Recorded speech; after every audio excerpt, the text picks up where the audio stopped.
Philosophy has long claimed to be the pursuit of truth, but sometimes what it refuses to look at reveals more than what it examines. From its earliest forms, philosophy didn't simply ignore the feminine. It built itself around that exclusion. Plato imagined a perfect world, an ideal realm of forms, where the body, emotion, and imperfection had no place. What he removed wasn't just physicality. He removed everything that made experience unpredictable, emotional, embodied. He removed everything that made it human. And in doing so, he removed the feminine. Schopenhauer didn't hide behind metaphors. He called women defective, weak, a biological failure. Not equal minds, not complex subjects, just failed versions of men. He didn't need a long explanation. One paragraph of judgment was enough. To him, the feminine wasn't something to be understood. It was something to be dismissed. Freud came later, but his approach wasn't much different. He didn't reject the feminine with blunt force. He dissected it clinically. Women, to Freud, weren't whole beings with their own logic or language. They were puzzles, problems, mysteries to solve. Their silence became repression. Their anger became hysteria. Their anatomy became theory. And with that, absence became identity. Philosophy didn't need to erase women's voices loudly. It did it quietly, by never letting them speak on their own terms. It used metaphor, theory, distance. It reduced what didn't fit the system into symbols, chaos, temptation, weakness, and moved on. And what couldn't be reduced? It was ignored. The feminine wasn't studied. It was abstracted, simplified, and eventually forgotten. Over time, this wasn't just about who was included in books. It became a blueprint for how seriousness itself was measured. Emotion was seen as a flaw, closeness as danger, contradiction as confusion. And anyone who brought those things too close to reason was pushed out or talked over. Thought became something cold, clear, structured, masculine.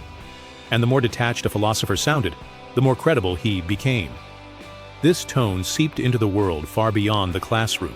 It shaped how people speak in meetings, how voices lower when things get serious, how calmness is mistaken for clarity and distance for intelligence. We still live inside that structure. Women learn early to moderate their tone, to shrink their sentences, to speak carefully, calmly, slowly, because anything too expressive, too direct, too embodied is seen as emotional. An emotion in this architecture is suspect. This wasn't accidental. It was designed. The history of thought is filled with metaphors for women, but very few direct voices. Women appear as symbols of nature, seduction, chaos, fragility, rarely as subjects, almost never as thinkers in their own right. And that absence isn't neutral. It's structural. For centuries, men defined reality. They named it, ordered it, explained it. And they did it from within a language that didn't just ignore the feminine. It was actively designed to contain it. Logic was treated as universal, but only when it wore a certain mask. Precision was praised, but only when it followed rules set by those already in power. And lived experience, especially when it came from women, was rebranded as bias. The message was clear. You can speak, but only if you sound like us. Only if your emotion is restrained, your tone controlled, your insight translated into our terms. So the feminine didn't vanish. It was edited out. Not by accident, but with intent. Even today, traces of that system remain. In how credibility is still measured, in who gets interrupted, in whose tone is called passionate versus unprofessional, in how emotion in men is seen as depth and in women as drama. The language has evolved, but the structure hasn't disappeared. For centuries, philosophy defined its own terms and excluded the very voices that might have reshaped those terms entirely. It wasn't just about who wrote the books, it was about who the books were written for. Philosophy didn't fail to understand the feminine. It never tried. It positioned itself as objective while staying blind to its own partiality. It turned the feminine into a problem, then congratulated itself for solving it. It avoided what it couldn't control, and called that avoidance wisdom. But beneath the surface of that cold logic was something fragile. What these thinkers rejected wasn't just others. It was the parts of themselves that felt too raw to face. Vulnerability, longing, ambivalence, feeling that couldn't be diagrammed. They weren't defending truth. They were defending distance, and that defense became doctrine. It's no wonder so many systems still prize detachment. Why the ability to speak without being moved is treated like a strength. Why certain voices still carry more weight than others. Not because they're right, but because they sound like the system that taught us what right looks like. This is how exclusion becomes invisible, how absence becomes structure. how silence starts to look like order, and how generations can pass without anyone noticing that the feminine never got to speak in her own language. But some things, even when buried, don't disappear. They wait. What happens when you treat someone's existence not as experience, but as error? That's what much of philosophy did to the feminine. It didn't listen. It analyzed. It didn't ask what women felt. It asked what they lacked. And from that question, entire theories were born. Take Schopenhauer. He wasn't vague about his beliefs. He didn't wrap them in metaphor or pretend to explore. He delivered judgment, cold, certain, unflinching. For him, woman wasn't a full subject. She was a flawed detour on the road to man, lesser by nature, stripped of reason, governed by instinct, built for submission. He didn't veil his views with philosophical caution. He called her defective, not as an argument, but as a conclusion, a verdict passed without trial. He wasn't trying to understand. He was trying to exclude. This wasn't an oversight, it was strategy. Because once something is labeled incomplete, it no longer has to be heard. It can be dismissed, categorized, pushed out of the room without protest. And this wasn't just about ideas on a page. It was atmosphere. That tone, that arrogance disguised as insight, spread into the way seriousness itself was defined. A calm man is wise. A calm woman is lucky. A passionate man is intense. A passionate woman is unstable. The double standard didn't start in modern culture. It started in the foundations of thought. Then came Nietzsche. He didn't call the feminine a failure, he called it dangerous. Not because it was lesser, but because it disrupted. In Thus Spoke Zarathustra, he warns, when you go to women, don't forget the whip. That line has unsettled readers for generations. And not just because of its cruelty, but because of its assumption that the feminine isn't just beneath reason. It's beside it, circling, waiting, destabilizing. For Nietzsche, woman wasn't an equal. She was a force of seduction, of softness, of instinct, things that blur the lines he tried to draw. She wasn't simply an object to control. She was a presence that threatened the clarity he craved. He admired chaos, but only in certain forms, the kind that could be shaped, tamed, turned into insight. The feminine wasn't that kind of chaos. It refused containment. It arrived as feeling, contradiction, proximity. It didn't obey structure. It wasn't interested in being interpreted. And that made it dangerous. Because philosophy loves disruption, but only if it stays inside the lines. So, Nietzsche didn't try to integrate the feminine. He tried to contain it, not with curiosity, but with distance. And that distance echoed across time. Enter Freud. He didn't push women aside like Schopenhauer, he leaned in. But what he found, he didn't try to understand. He tried to solve. To Freud, the feminine wasn't presence, it was absence. He called a woman's mind a dark continent, unknown, unmapped, and in his eyes, in need of interpretation. But he wasn't listening. He was diagnosing. Emotion became hysteria. Silence became repression. Anatomy became destiny. He turned mystery into pathology.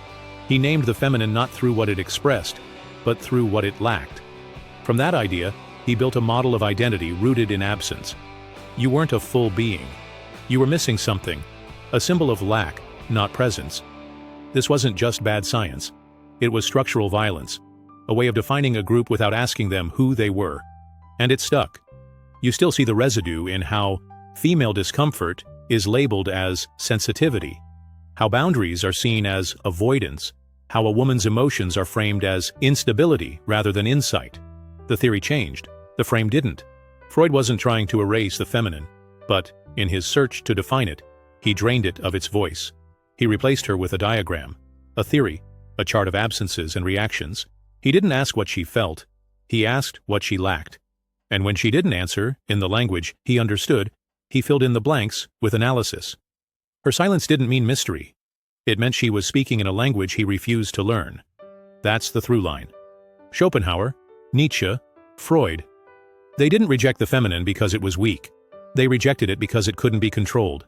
It didn't fit the forms they trusted. It threatened to rewrite the rules. They weren't afraid of the feminine because it was foreign. They feared it because it mirrored something within themselves: vulnerability, instinct, contradiction. And to preserve their systems, they buried that part of themselves beneath theory. The feminine wasn't just locked out of the room, it was locked out of the mirror.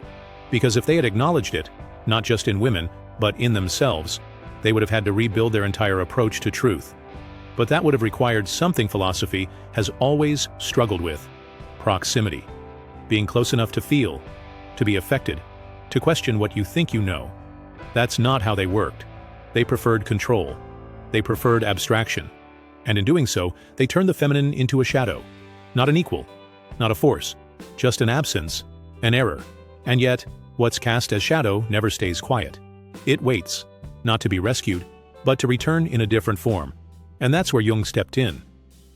Unlike the others, Jung didn't treat the feminine as external.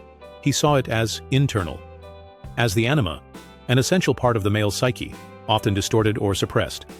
To him, the feminine wasn't weakness. It was emotional depth, creativity, instinct, the exact qualities that had been excluded from so much of philosophy. He didn't always get it right, but at least he admitted this. What we bury doesn't disappear. It returns. Through projection, through resistance, through distortion. Sometimes in relationships, and sometimes in philosophy itself. The rejection of the feminine wasn't about understanding women, it was about avoiding the self. These men weren't just building theories, they were defending walls that kept contradiction out, emotion at bay, and the parts of themselves they feared most locked away behind clever words. But ideas don't stay in books, they shape institutions, languages, expectations. They define what kind of voice gets called rational, what kind of tone is taken seriously, what kind of insight is allowed to exist without needing to prove itself again and again. The absence of the feminine wasn't just a gap, it was a design, a structure that taught us which kinds of knowledge deserve space, and which kinds are still treated like noise. But absence doesn't mean erasure. It means something was here, and still is. Philosophy has long relied on symbols to keep its own discomfort at bay. When it came to the feminine, this wasn't just a rhetorical device, it was a strategy, a way to keep something dangerously close at a safe, intellectual distance. By turning the feminine into metaphor, it became manageable, predictable, something to reference but never truly encounter. Throughout centuries of thought, woman appeared not as herself, but as a placeholder for something else. Temptation, disorder, nature, the body, error.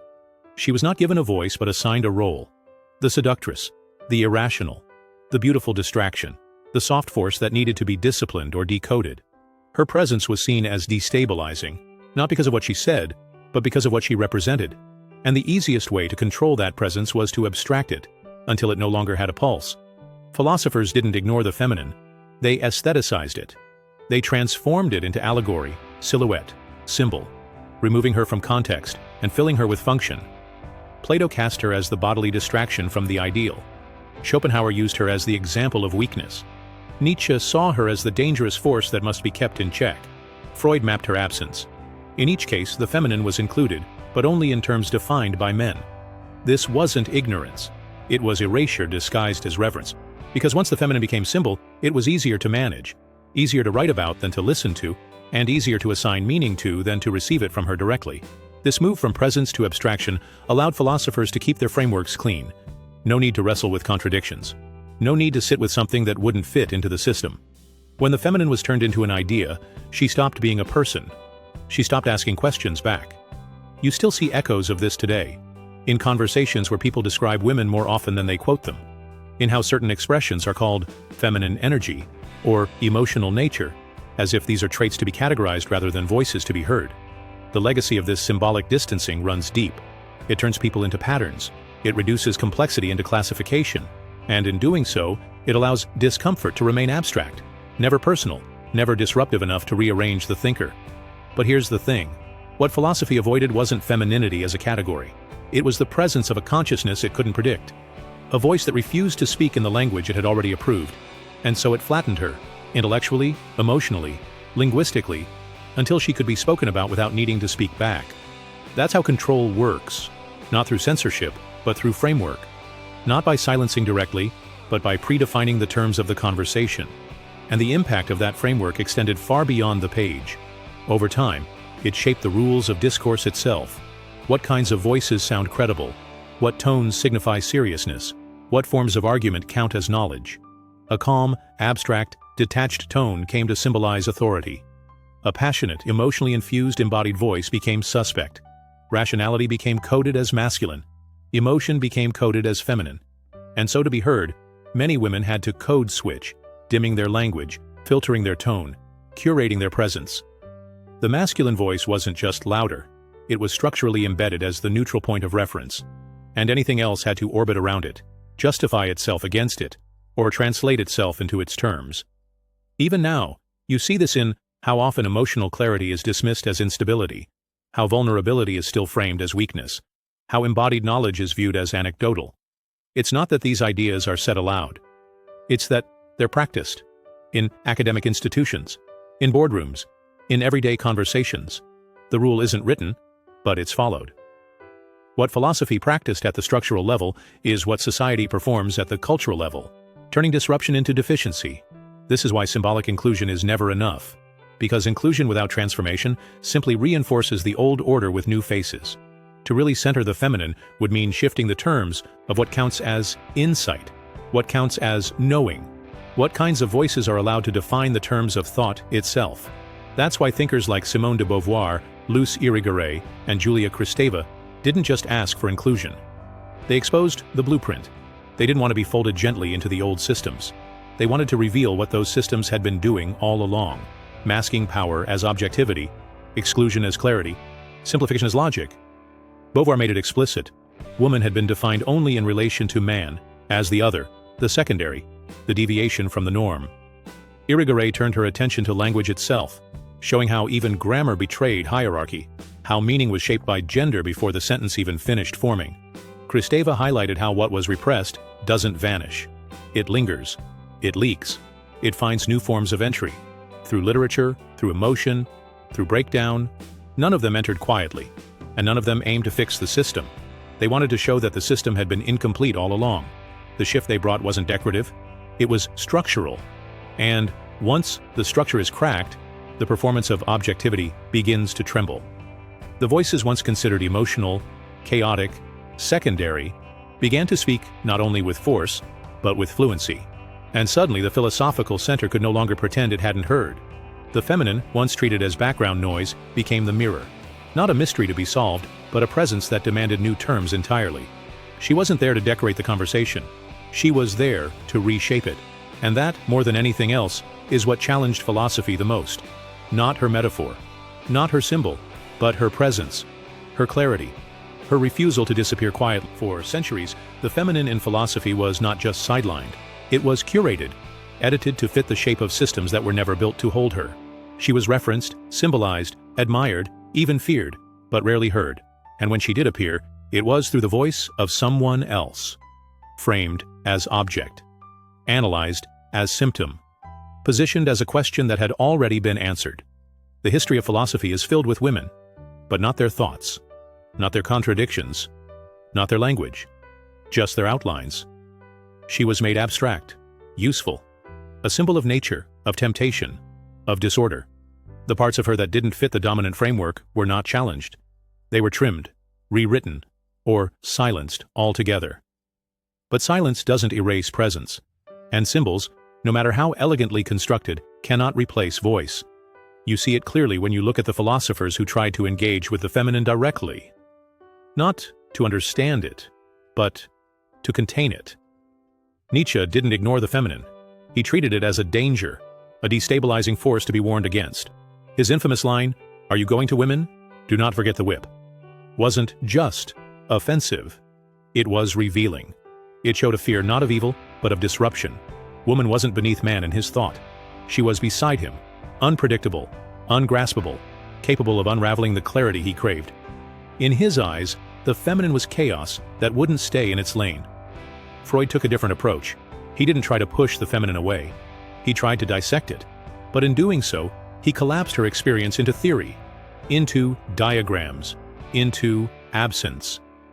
When a woman didn't speak, he called it repression. When she did speak, he pathologized it. Her emotional intensity became hysteria. Her silence became neurosis. Her body became a map of lack, and her mind a question that never gave the right answer. He didn't listen. He interpreted. And in that act of interpretation, her meaning was rewritten before it was ever heard. Jung moved closer. In his concept of the anima, the feminine inner figure present in every psyche, he acknowledged what others denied, that the feminine wasn't out there, a foreign entity to fear or categorize, but something internal, something real. He described it as emotional intelligence, instinct, creativity. connection, not a weakness, a depth, a knowing that couldn't always be expressed through rational terms. Still, even Jung's approach was a beginning, not a solution. He named the feminine within, but often still through archetype, still within structure. And structure, as we've seen, is where the erasure happens. Because the moment something is named from outside itself, it risks being reframed to fit the speaker, not the subject. That's what so many male thinkers did, often without malice. They built entire frameworks that seemed clean, logical, timeless, because they were incomplete, because they omitted what made things messy, contradictory, lived. They spoke fluently about ideas, but fell silent around emotion, around proximity, around the parts of thought that arrive through the body, through memory, through trauma, through love. The feminine wasn't rejected because it lacked substance. It was rejected because it refused to be simplified. And when you look closely, you realize these weren't just intellectual decisions. They were psychological defenses. The rejection of the feminine wasn't just about denying women a place in the philosophical canon. It was about protecting the thinker from what felt unstable within themselves: vulnerability, ambiguity, emotional clarity, the kind of truths you don't prove, but feel. You can still feel that tension today, in how some people shift their tone in meetings, in how calmness is rewarded as competence, in how emotional men are called intense, while emotional women are called irrational. It's not always explicit, but it's in the atmosphere. A system doesn't need to shout to be enforced. It only needs to be practiced. That's why symbolic representation is never enough. Because if the underlying structure still treats emotion as dangerous, if embodied knowledge is still anecdotal, if experience that can't be measured is still considered less valid, then the system hasn't evolved. It's just expanded its mask. True change doesn't come from letting the feminine in on old terms. It comes from asking what those terms excluded in the first place. That's why the work of philosophers like Simone de Beauvoir, Luce Irigaray, and Julia Kristeva didn't just add something new. They exposed what had been missing all along. De Beauvoir made it plain. Woman had been constructed not biologically, but philosophically, as the other. Not a being, but a concept, a deviation from the male norm. Irigaray went deeper into language itself, showing how grammar, sentence structure, and rhetorical style all reflect unconscious hierarchies. That even the way we speak reveals who we believe has the right to speak. Kristeva illuminated how what is repressed doesn't vanish. It resurfaces. In art, in effect, in breakdown. In the moment's thought tries to suppress, but can't fully contain. These thinkers didn't ask permission. They didn't wait to be invited. They took the tools of philosophy and turned them back on the structure that built them. Not to destroy, but to reveal. Not to reclaim a space, but to reimagine it. After them, philosophy couldn't speak as cleanly. Its words echoed back, with new meaning. Its assumptions were questioned. Its posture of neutrality began to tremble. Because now, something was answering. And not on the system's terms. These women weren't symbols. They were voices. And they didn't argue to prove their place. They argued to show that the place itself had never been neutral. They didn't demand inclusion. They demanded honesty. And once that demand is made, the structure can't pretend to be complete anymore. Today, the feminine is no longer absent from philosophy, but it's still not centered, still filtered, still often expected to justify itself in languages that weren't made to hold its truth.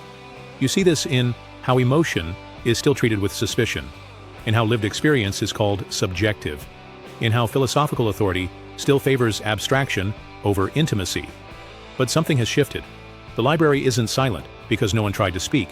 It's silent because of who was told not to. And now, that silence has a crack in it. Because women are no longer waiting to be defined. They are defining, not as metaphors, not as ideas, not as supporting voices, but as thinkers, as authors, as living, breathing minds that shape the world not by fitting in, but by showing what never fit to begin with. That is not a correction. It is a